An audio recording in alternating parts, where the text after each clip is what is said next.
Thank you for joining us this afternoon. It's this afternoon where I am. My name is Darlene McLennan.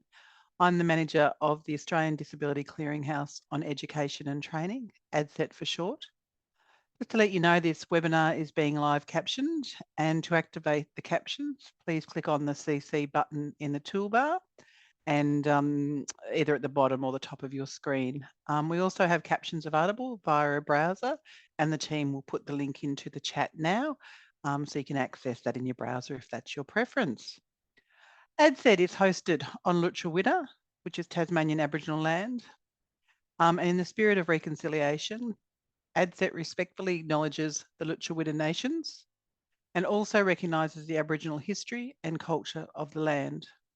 I wish to personally pay my respect to elders past and present, and to the many Aboriginal people that did not make elder status.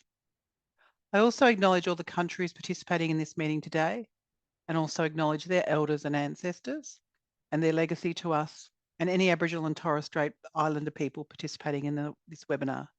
It always was and always will be Aboriginal land.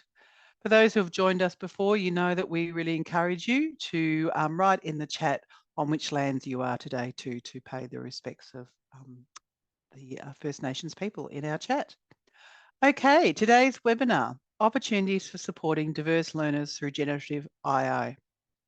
Fabulous topic, and we've seen by the registration of nearly 300 people to registered for this session, so we know it's a topic that's really exciting and going to be well valued by the sector. Our presenters, we have Darren Britten, who is the National Assistive Technology Officer with ADCET. We have Joe Houghton, who is the Assistant Professor of UCD Smurfit Graduate School of Business in Dublin, Ireland, and Elizabeth Hitches, who is a PhD candidate at the Institute of Social Science Research, University of Queensland. I've been listening to these three in their podcast. I think we're up to number 4 for the last week or two. So I feel very familiar with their voices, their energy and friendship. It's great to hear the warmth through the podcast, and it'll be great to see the demonstrations today. They're going to demonstrate, do demonstrations on how artificial intelligence, more specifically generative AI, can be used to support academic and teaching staff in supporting their curriculum and student engagement, and how diverse learners can leverage these tools, all within the context of universal design for learning, as overseen by the facilitator, Elizabeth, today. Before we begin, just some housekeeping. As we said, the session is being captioned by Mel. Thank you, Mel. And the recording will be made available on ADCET in the coming days. If you are having any technical difficulties, you can email admin@adcet.edu.au. These three will run a presentation for 45 or 50 minutes, but knowing these three, I'm kind of trying not to laugh to think how we're going to keep them to that time. But anyway, we will attempt. And then we'll have some questions at the end that Elizabeth will wonderfully facilitate. Throughout the presentation, we encourage you to chat with each other. It's one of the great mediums that we can use within the Zoom platform to chat to each other. So just remember to choose all panelists and attendees. But to make it easier for Elizabeth to manage the questions, can you please add any questions to them in the Q&A box rather than chat? So just to confirm, chat with each other, chat with us in the chat box, but to ask questions, please put it into the Q&A box. Okay, now I'm going to go over to you, Elizabeth, and I look forward to catching up at the end of this session. Thank you.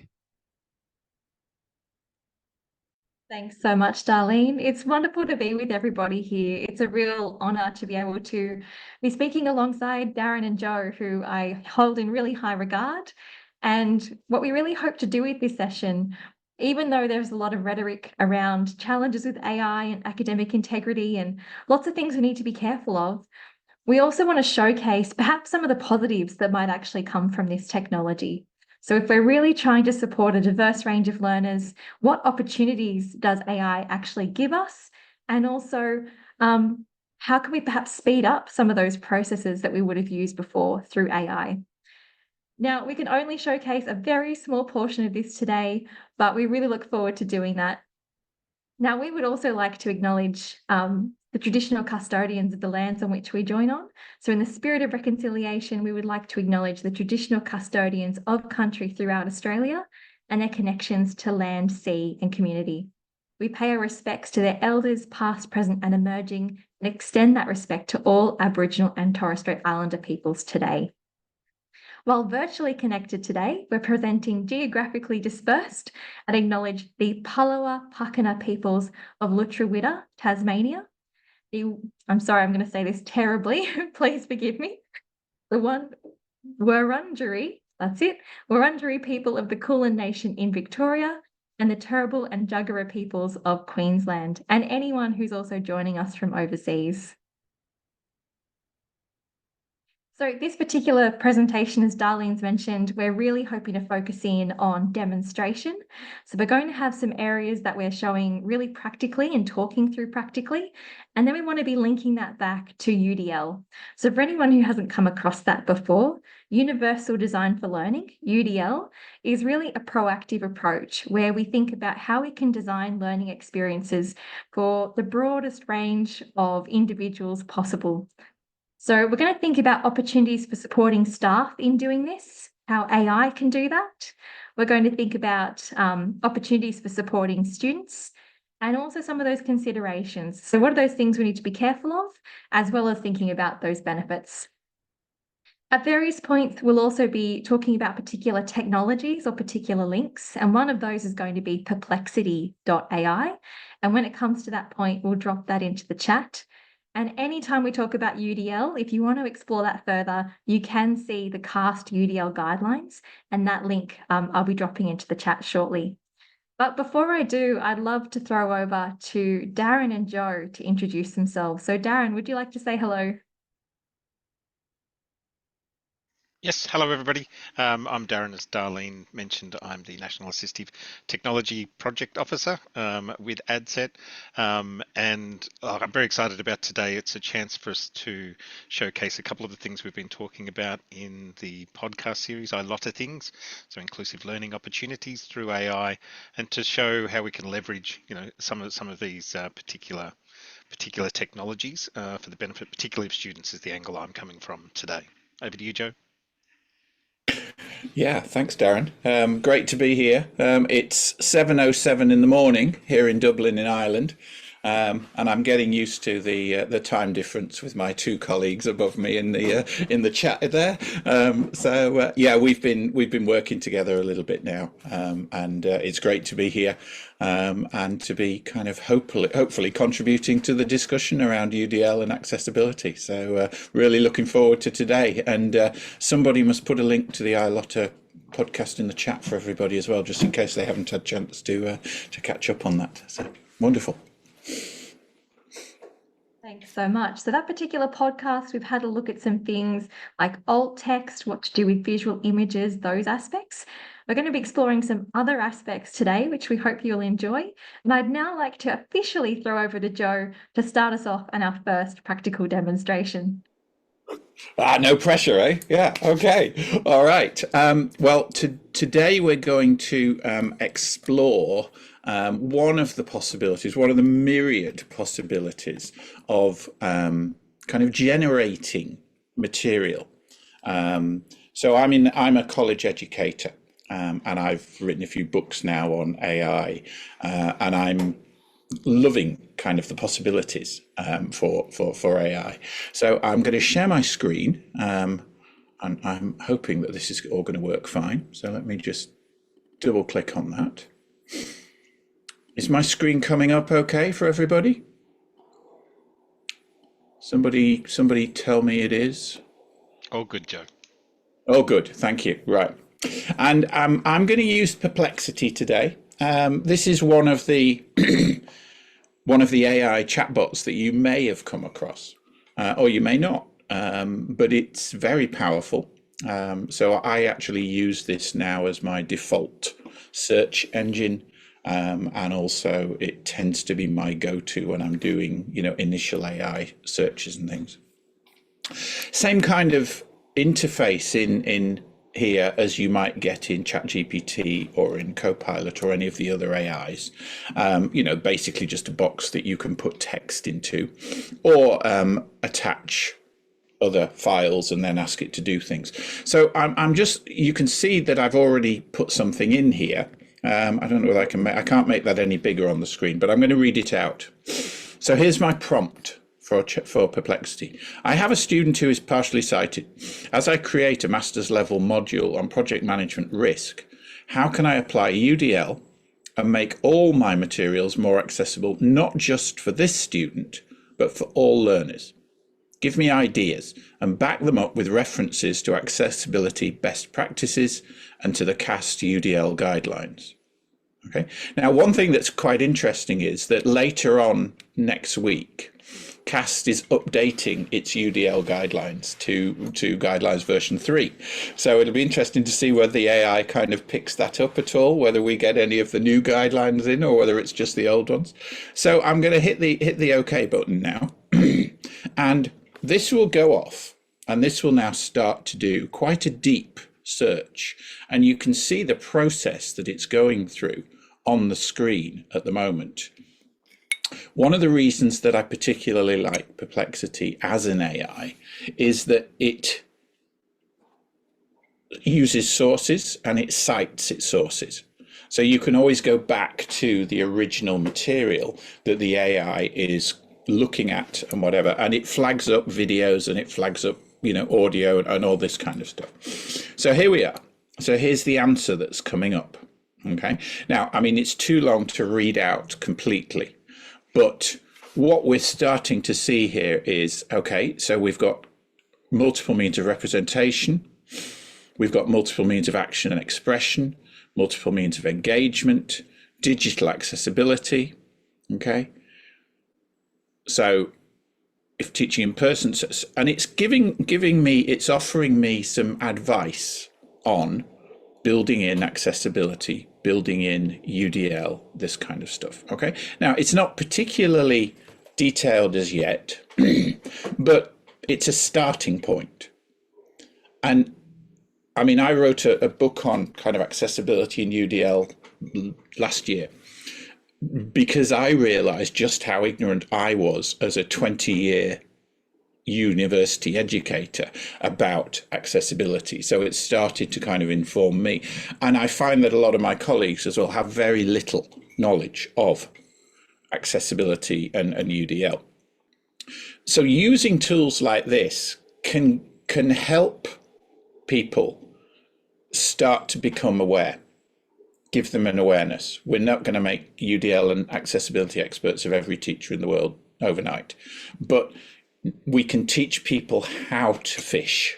It's that teach a man to fish, isn't it? And he'll feed himself and his family for the rest of for all time. So starting to use these AI tools allows us to surface information far quicker, far easier than before. Now, it's not just about surfacing information, it's then about making this information available. And another thing that I love about Perplexity is that when you do surface information, you can share it very easily with others. So in the top right-hand corner of the screen, there is a share button.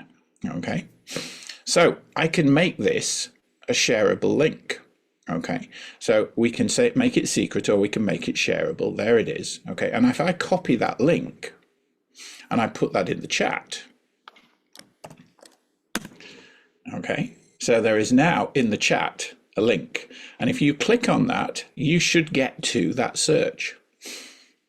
And the little circles in the text of the search link back to the sources that it is used to access this information. And if you scroll back up to the top of the search and you click on any of these sources here, the sources then will open up. So there we are. That's taking us off to another site. So this is just really, really good from that perspective.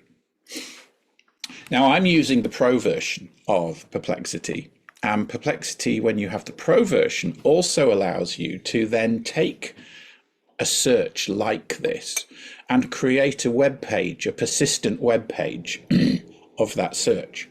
So I'm going to do that now. So up here, I have a button called Convert to Page.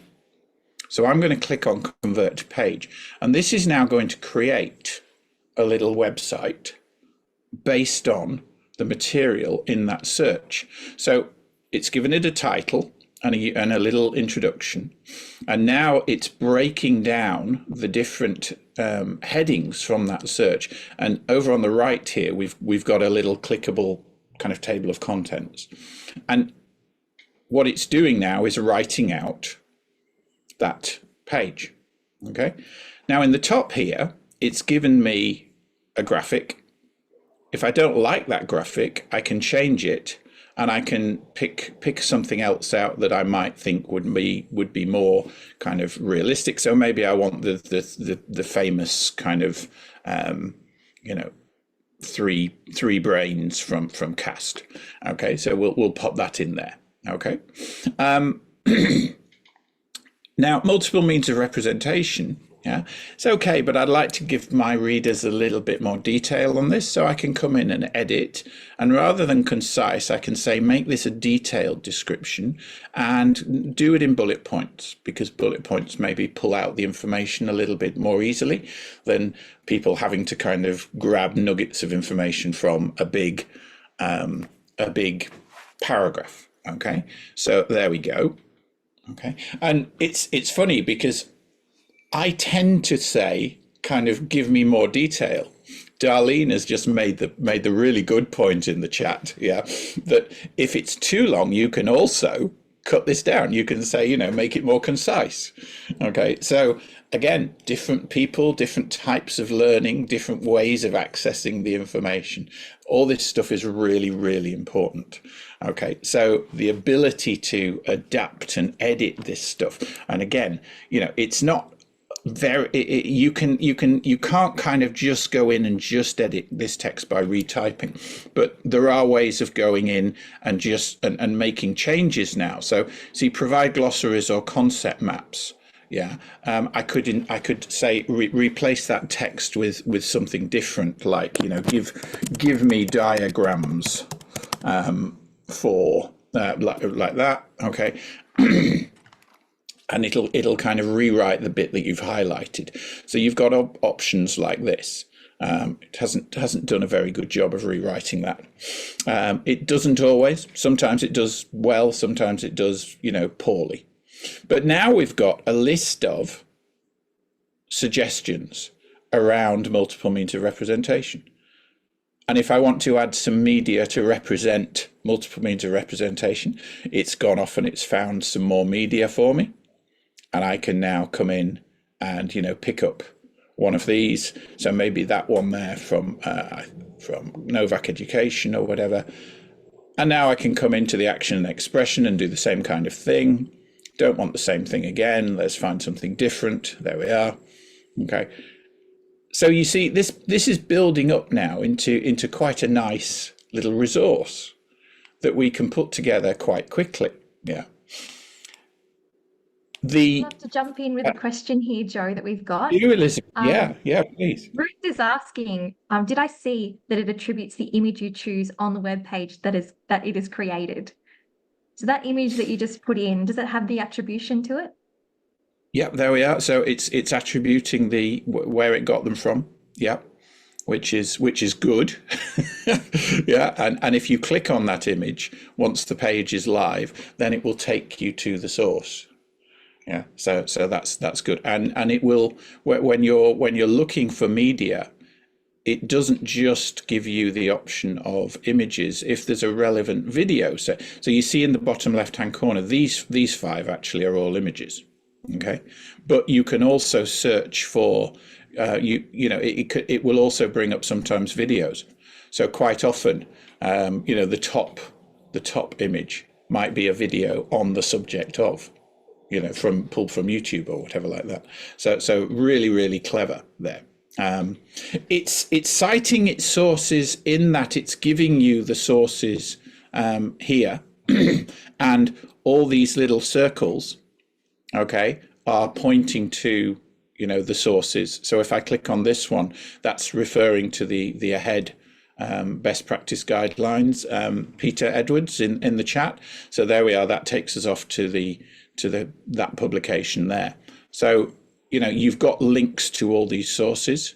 It doesn't it doesn't give you a kind of references section at the bottom like it would in say an academic journal article or whatever, but it's a lot better than a lot of the other tools at kind of giving you sources in text and stuff. So I just think this is a really, really good tool, and I can edit this, I can move things around, I can insert new sections.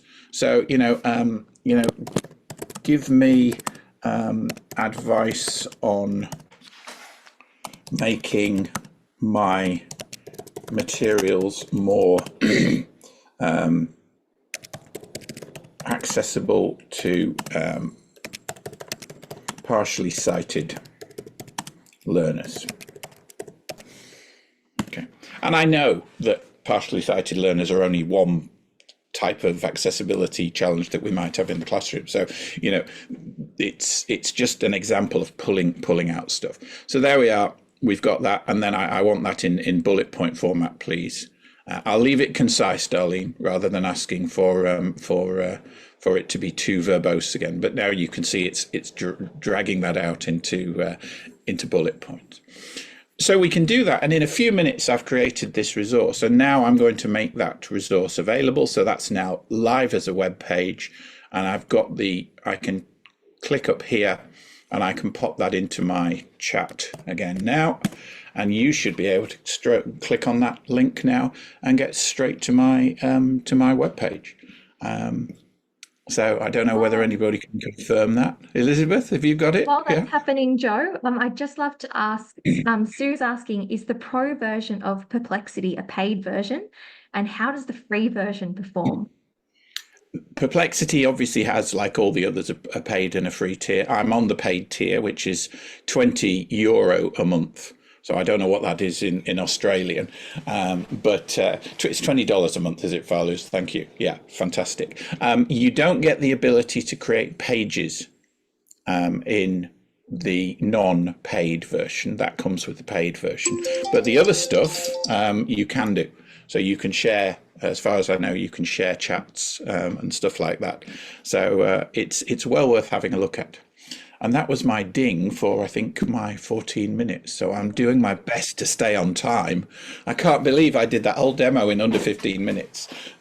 So that's got to be a record.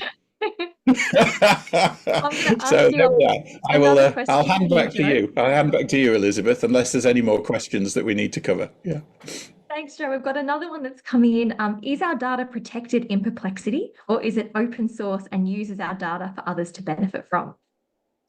Yeah, the kind of general, as I understand it, and I mean, we believe what we're told, don't we? As I understand it, Perplexity doesn't by default kind of use your chats into its training data. So I believe that it is kind of safer than some of the other tools to do this. Now, obviously, if you then publish, like I've just done, then it's now kind of like a web page, and the web pages are scrapable and searchable and all the rest of it. So if you're that worried about this, then you might not want to be sharing this kind of stuff. I'll answer one more question that Lindell has just put in the Q&A, and that's, can you see all the pages that you've created or curated or published? So one of the other options here now is that I can add this to a collection. So you can see I've got a number of collections that I've already created here. Yeah. And if I want to start a new collection now on, say, accessibility, then I can.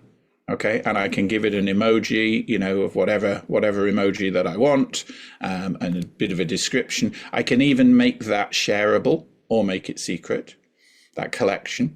Okay, so I'll create that collection, and this is now added into that collection. Okay, so I can remove it or whatever. Yeah, and I could go in and share that collection with you as well, so that you would have a whole series of pages that have been created on this particular topic. So so yeah, it's a pretty cool thing. So yeah. Okay, Joe, that's my 15 minutes. Darren, sorry, yeah. Joe, it's Darren. I'll just quickly jump in. One thing I noticed there that if you've got a moment just to touch on, while you can publish it to be public, you can still make those pages private, but you can allocate contributors to that. So say maybe you're students doing group work or something on this, you can Yeah. also publish and say, but only these people have access to the page. Is that correct? Ooh, I don't know about that.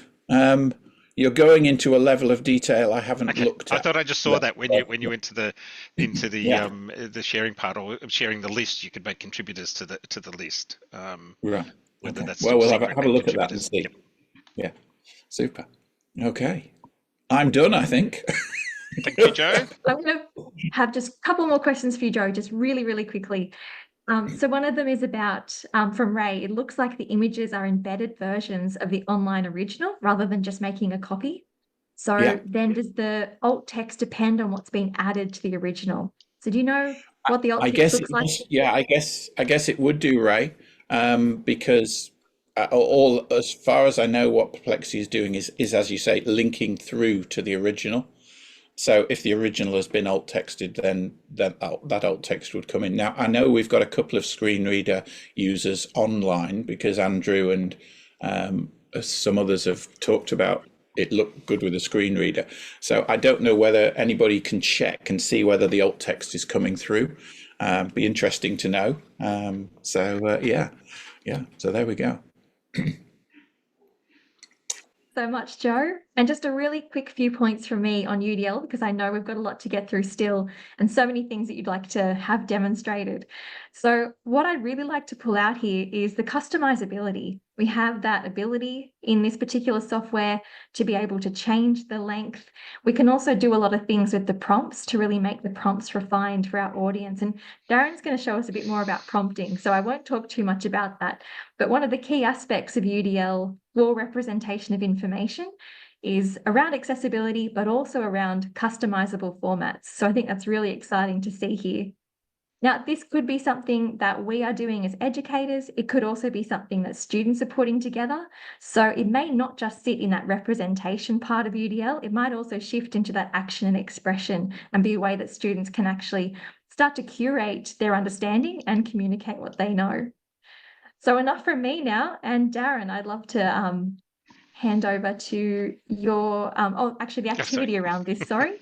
So we're going to just do a very quick activity here. If people can if you can put the link into chat there for perplexity.ai if you don't already have it open from Joe's presentation, and we'd like people to enter a prompt that Elizabeth will put in there. I seem to have lost my chat window now. Where are we? There we go. Asking Perplexity, sorry, can you define accessibility for me in one sentence? And I'd be really interested if people can post back their responses, because something to remember certainly with these engines, and as Joe touched on, you will get different responses even if you put the same prompt in.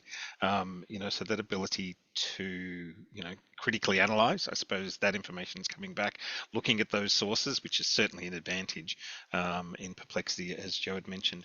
But be really interested to see the responses people get back. Okay. I have a few currently in the chat, and this is a point now just to bring out some of those considerations with AI. So if we were using this for students, or students are relying on this, we also need to think about the equity of information available and really take into consideration that not all students are going to receive exactly the same response. So that's something to be conscious of if you're using it in your practice with students. So while we're quickly there, I'll get people to extend that prompt and now ask the same prompt, but with some context. So can you define accessibility for me in one sentence in a European context? And we'll see how varied the responses are that come back, or how particular those responses are.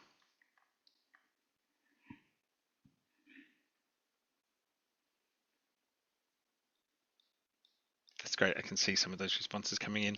So you can see, because we put a specific context in with that, it's starting to refine that prompt, in that area. So it's referring certainly to UK legislation and European rights acts, etc., that are there, the rights of persons with disabilities. So you can see it's giving it a little bit more context. So again, being really as specific as you can be about the context of what you're after, or as Joe said, how much detail you want. Do you want less detail, more detail? Do you want it in plain English? Do you want that re-described? Do you want a glossary of terms? Do you want, there's all of these different things that you can do within that space. So thank you, everybody. I'll just swap my sharing to my next part.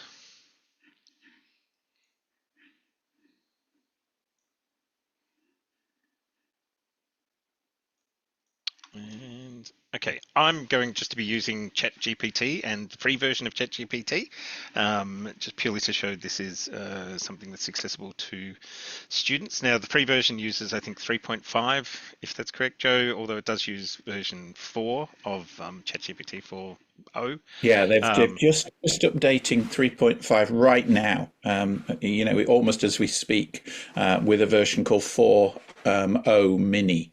And that is slated over the next few days to completely replace 3.5. And it's a much more powerful model. The free version is getting a big upgrade. Yeah. Yep. Okay, so what I wanted to show, in the free version, you get X amount of queries you can do that access the 4.0 engine. Just over to you get a paid version. So I haven't touched this all day deliberately, so I haven't used up my free quota so that I can show this without it being in a paid context. So what I have is an example that I've been using, I've been using with students in terms of reflective practice and that ability to note take, to refine and to review and analyze a lecture that's been given. Now, trying to get hold of a transcript of a lecture to use from an institution has been rather problematic. Nobody wants to give up their material. So I went and created one, and I used ChatGPT to go and create a 30-minute talk for me on climate change. And this was using ChatGPT 4. So what I have is a transcript, which I've already loaded in there, and I've just attached that to the chat, which is something you can do in most of these engines now, or cut and paste the text in, but I think there's text limits within those. So I've got a transcript, which I will just quickly, so I'm just trying to find it. It's on another screen so that it can give you the context for that. Got different things going everywhere. So here's the context of me talking about climate change in a 30-minute presentation. So good afternoon, everybody. My name is Darren Britten, and today we're going to discuss one of the most pressing issues of our time, climate change and its environmental impacts on humanity. Climate change is not just a buzzword or a political talking point. It's a real measurable phenomenon that's affecting our planet and our lives in profound ways, etc., etc., etc. So there's a 30-minute talk that's there that I've added some information into about natural factors and a whole range of things.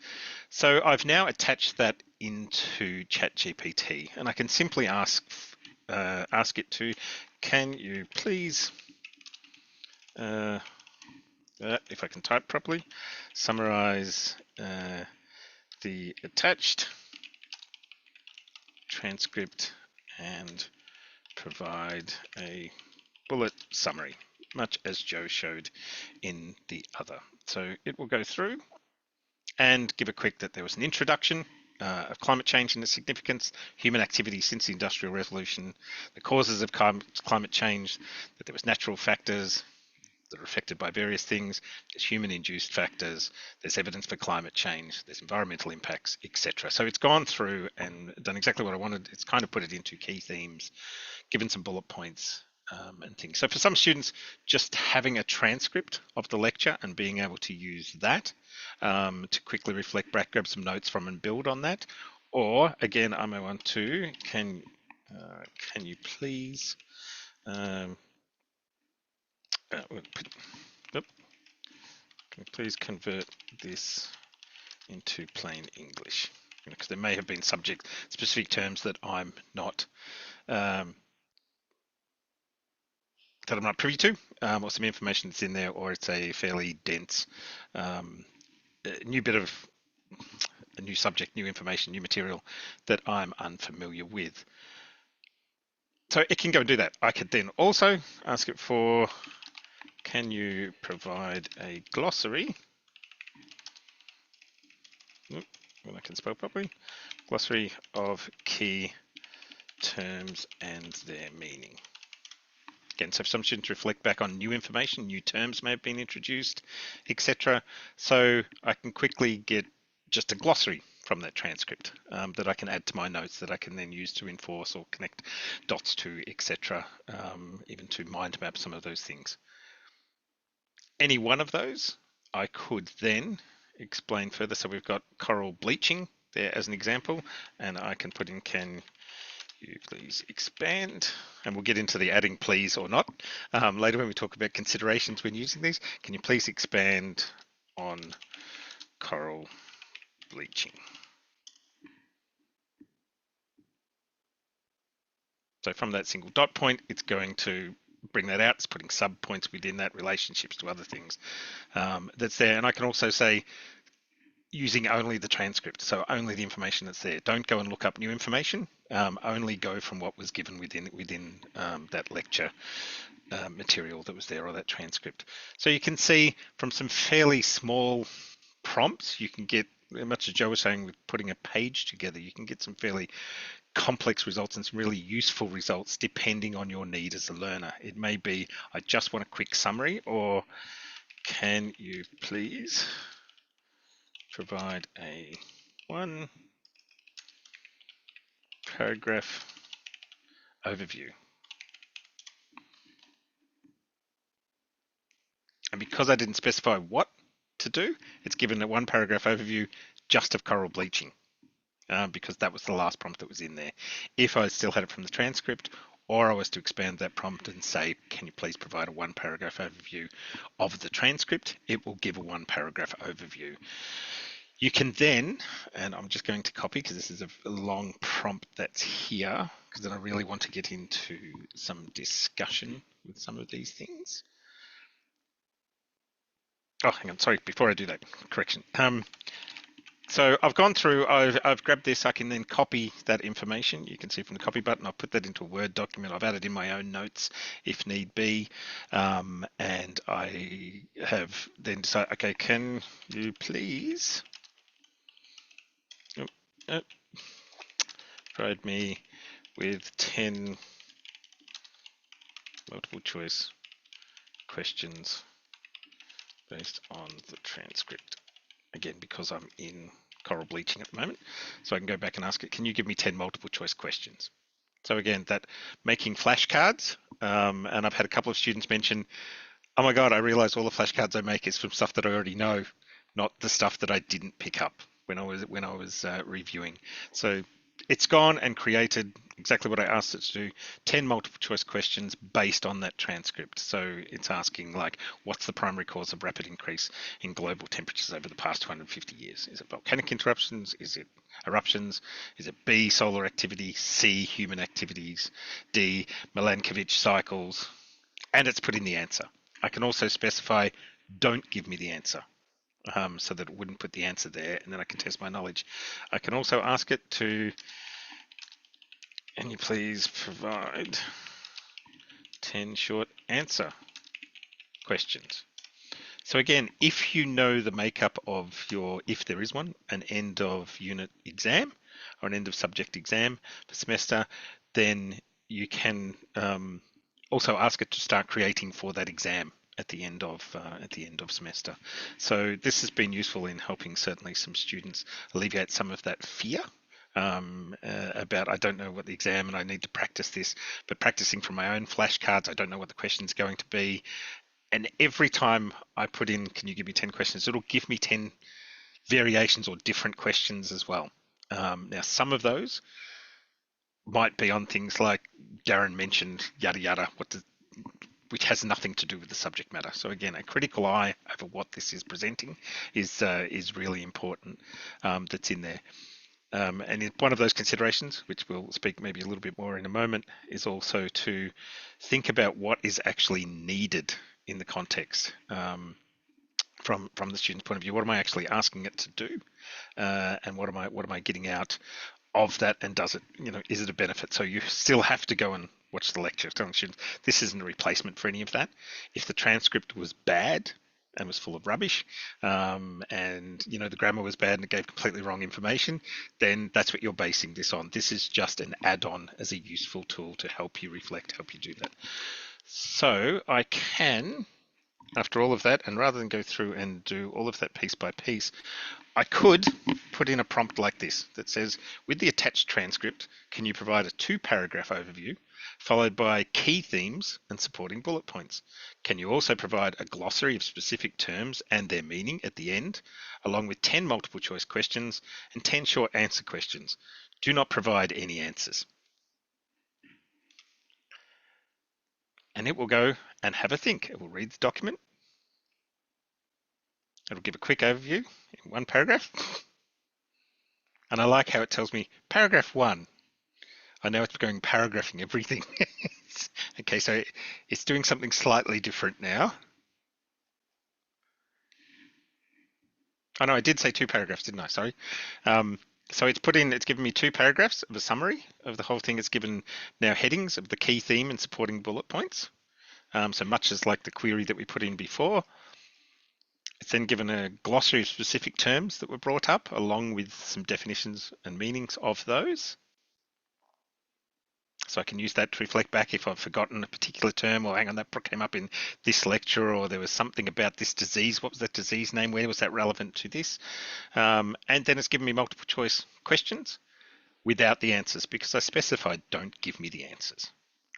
That's there, and it's still creating questions. There's question 10.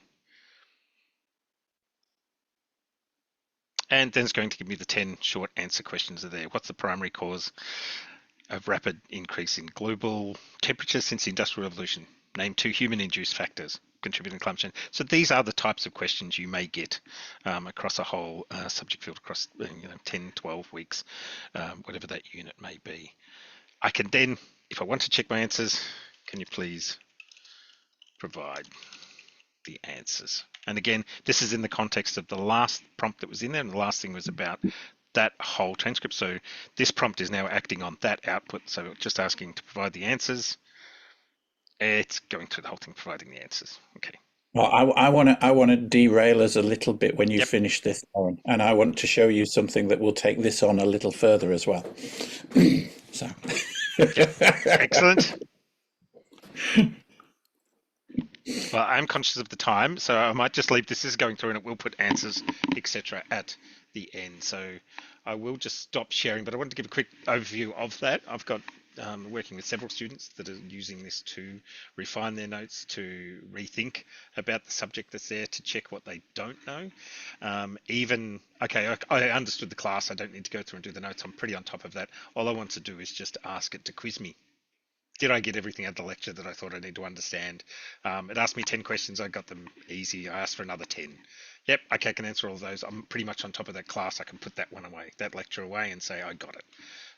Or I may have missed last week's, and I watched through the key points really quickly and scrubbed through the video, but I want to ask for a summary of last week so that I can get up to speed with this week's, because I don't have a time to watch the 2-hour lecture that was recorded. So can you give me a quick summary of last week's video that's there? So, and it's still going in now. It's putting out answers, etc., that are there. So I'll just quickly stop that share, and I'll share the slides back up. Joe, you had a point there.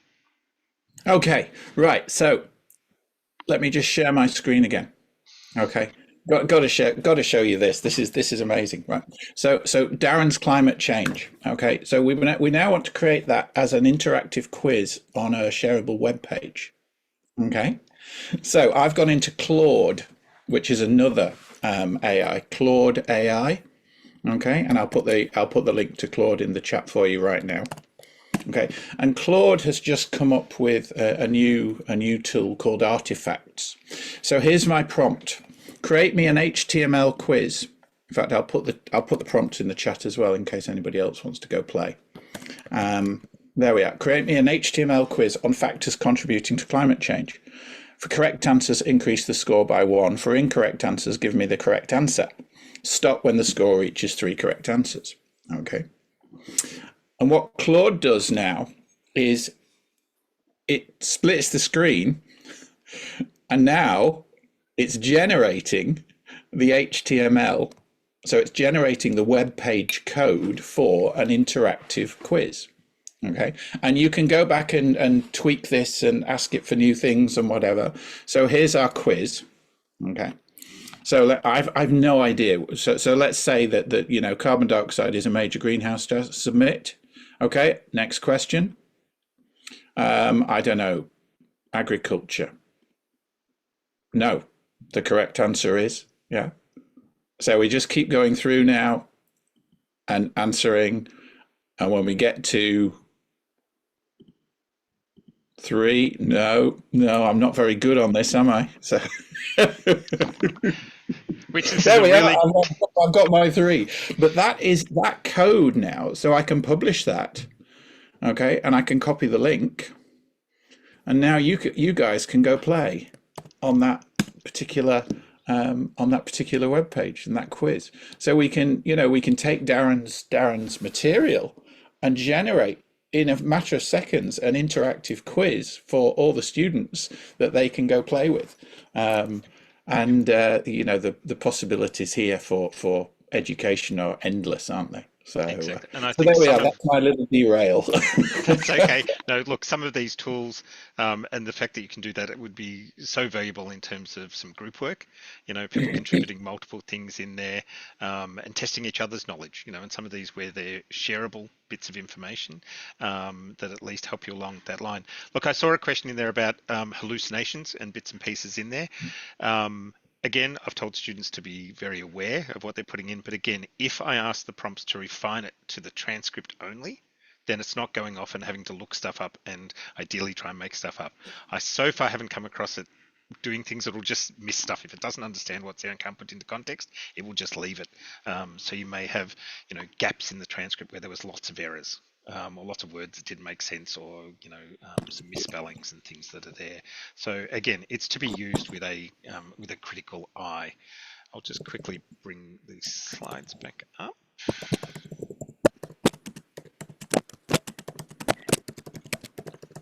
Okay, so over to you, Elizabeth. Thanks so much. So just before we move on to the benefits and considerations, it's really great just to give a very short overview of some of the UDL aspects that we've just explored with Darren and Joe there. So from an educator's perspective, you have the ability to turn a very large transcript into a really short summary very quickly, or perhaps to pull out bullet points of keywords, or even to ask it to pull out subject-specific terms and have definitions for those terms. So when we're representing information, we have a variety of ways that we can modify that quite quickly, and that could support a range of different learners. Perhaps English as a second language learners, having that list of definitions could be really helpful, or perhaps if students find a large amount of information very overwhelming, having that overview as a starting point to really ease them into that longer document could be very helpful there too. And as we saw for students, using those tools to create questions for themselves, really helping to provide those opportunities to test out what they know. So working under that action and expression area and using it as a study tool or a study aid. So let's now think about those benefits and considerations. So the benefits we've probably covered throughout this particular presentation. You can see that some of the options that it actually now opens up allow us to do things with UDL that we would not have been able to do in the same time frame or in the same way. And I think that's really exciting. Joe and Darren, any benefits that you'd like to highlight before we think about the considerations? I'll quickly jump in, certainly with some students putting the prompts in, you know, and this goes along, I suppose, with that notion of, well, maybe they should be speaking with a tutor, they can speak with somebody else. And still encouraging students to certainly do that, but this is a safe space to play, you know, to ask one of those questions, to do something without fear of, well, I don't understand that. I'm not going to ask that in a tutorial because I might be the only one, whereas it might be half of the class that's there in a tutorial may want to know the same the same query. So giving students that opportunity to say, I don't understand that, can you explain it further? Okay, that example doesn't work. Can you give me a different example? And then it can go off and look up a different example. And you go, or can you give me an example as it relates to football? Because I'm into football, and see what it can come up with that gives something in those means that's more suited to me and, you know, to my interests. That, okay, now I get it. Now I understand what you're talking about. I didn't understand it when you were talking about fibers connecting to things in a very scientific way, using that terminology. And certainly the other big benefit is that being able to simplify things down, break it down into bite-sized bits of information, rather than look at the whole lecture or the whole transcript all at once. Say, can you focus just on the introductory parts, or can I got all the rest of it? I just didn't really understand the part about blood circulation and, you know, white hemoglobin, etc. Can you give me more information? And just break into really specific parts and go further and further in depth as to what's there, or only quiz me on this part. It doesn't have to be across the whole thing because I'm up to speed with X, Y, and Z. So it really allows for tailored, I suppose, querying from students, and that prompt is really important. So I'm teaching as much as I can students to really critically think about that prompt. If you don't get the answers that you're looking for, you're unsure of what that is, then, you know, refine that prompt a little bit more, and keep that prompt. So they start getting students starting to build their own prompt that's very much tailored to their individual needs. Yeah, I mean, the thing of students using AI, I mean, I build this into all my classes now. I open all my modules now and say, I'm expecting you guys to use AI. Okay, I'm encouraging you to use AI, and I actually teach them then how to use AI. We'll run a session on, you know, the proper use of it and the ethical use of it and all the rest of it. So, I mean, as educators, you know, I think we should now be encouraging students to use AI almost as a kind of research buddy, as another helper next to us. So it doesn't have to do all the thinking for us, but it can do the research for us very quickly, much more quickly than we ever could before. And many of my students have English as a second language or as a third language, so they can be running their AI. They can be running translations, you know, in real time now. They can be asking questions in Chinese or Vietnamese or in you know, Urdu or whatever their native language is, and that allows them to then retain and process information far quicker than having to do that kind of processing from English to their native language and then back and stuff like that. So using this as a tool rather than seeing it as this awful threat to kind of, you know, passing exams, cheating and all the rest of it, is the way we should be moving forward, because the world is not going back. This is not going back into the box. So we should be leveraging AI and helping our students to see the possibilities of leveraging that. And I think just on that, with the potential for, as you're saying, educators and for you know, educational designers and developers in there to quickly add into the context of a unit that already exists, and a lot do, and it's already got material that's there. It takes, all of you saw how quick it was. If there's a transcript there to say, give me a quick overview of last week's lecture, that I can put into this current week to say, if you missed it last week, here's the key points and the key things that came out of it. As the academic, and quickly check that and go, that's right. I didn't have to go and spend time writing that. I could also feed in my current PowerPoints if there's lots of information and whatever else I might be using with my speaking notes, and say, and this is what we'll be covering this week. You know, so really putting that scaffolding. If you're recording your lecture on Zoom, say, and I do that as a matter of course now, if you turn on the AI companion in Zoom, about 3 minutes after the lecture finishes, you get this wonderful email from Zoom saying, here's a summary of your Zoom meeting or whatever. And it gives you a summarized transcript. It's not a full transcript, it's a summary of all the key points with, you know, headings and paragraphs and all the rest of it. And at the bottom, if there's action points that came out of your meeting or your whatever, it lists them all and who's supposed to be doing what. And it's, you know, it's 80 to 90% accurate. And I typically just share that with everybody straight away, and then that's another way of representing all that information, isn't it? Quickly, I did want to touch on the consideration again. AI is still not 100%, and even automatic speech recognition. They still put Yeah. some grammar in some bad places and things like that. So I encourage students where possible to use human intervened transcripts, ones which are much more accurate, because you will get a much better result out of the system. So it's certainly something to consider, but also I'm happy with that, because if it means we get more accurate transcripts done by institutions by default, that's a good thing. Yeah. And there's a question in the Q&A from Andrew that I just clicked on that I'd answer live. Do the shared links from Perplexity and Claude remain, or only when the author is still on the page? No, they persist. So even when we're finished, those links should still work. So if you copy those links, Andrew, you should be able to get to them later on. Okay, Elizabeth, you're muted. There we are. I am, yeah. Okay, so I think I can see one more question in our Q&A box that hasn't yet been answered. If you have happened to put a question in the chat and the chat's moved on really quickly, please feel free to drop it into our Q&A box now, and we'll definitely get to that. So I have one here from Erin. Has any speaker modelled using Gen AI with students in the context of exercising their judgment to help them develop formative learning or assessment? And if so, how have you done this? I'm using this all the time. I mean, you know, every class now, when questions come up, we will discuss them in class, but then we'll also throw them out to the AI, and then we'll discuss the responses that the AI gives.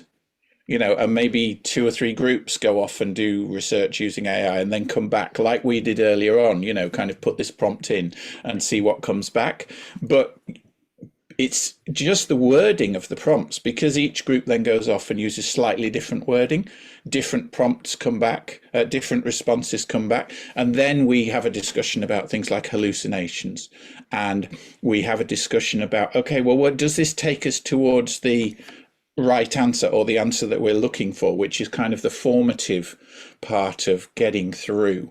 And then what is the right answer here? Is there a right answer, or are there multiple right answers depending on perspective or depending on experience, or whatever? So yeah, Erin, I mean, you again, using AI as another voice in the room, a well-informed but sometimes not perfectly formed voice in the room is definitely that. Yeah. And Joe, you may be able to quickly answer this other question as well, more precisely than I can, where you know, I was saying by putting please into the prompts, Yeah. there's been some research done on that. There has, yeah. I mean, one thing, you know, Darren's just a polite guy, so I mean, he tends to put his pleases and thank yous in. But it's interesting, yeah. I mean, the AIs respond better if you actually treat them nicely, yeah. And there was some research done by, I think it was Conor Grennan, about 6-9 months ago. And if you add a prompt into the kind of the sequence of questions that you're asking the AI, it's saying something like, "This is really important to me. I need you to do a really good job for me." Yeah. The actual kind of hit rate in terms of kind of how accurate your prompt, your responses become, goes up. So be nice to your AIs. Okay. And even just quickly on that, I am very conscious of the time. The you know, having students even put in and feel that they can, their authenticity, and put in, I have X and I have trouble understanding X. Can you help me break this down further? I'm still having issues with this. What? You know, and I often miss, etc., etc. So it will help format that material a little bit different for what's needed for the students. But sorry, you don't have to say keep please on time. But We're saying thank you right now, though.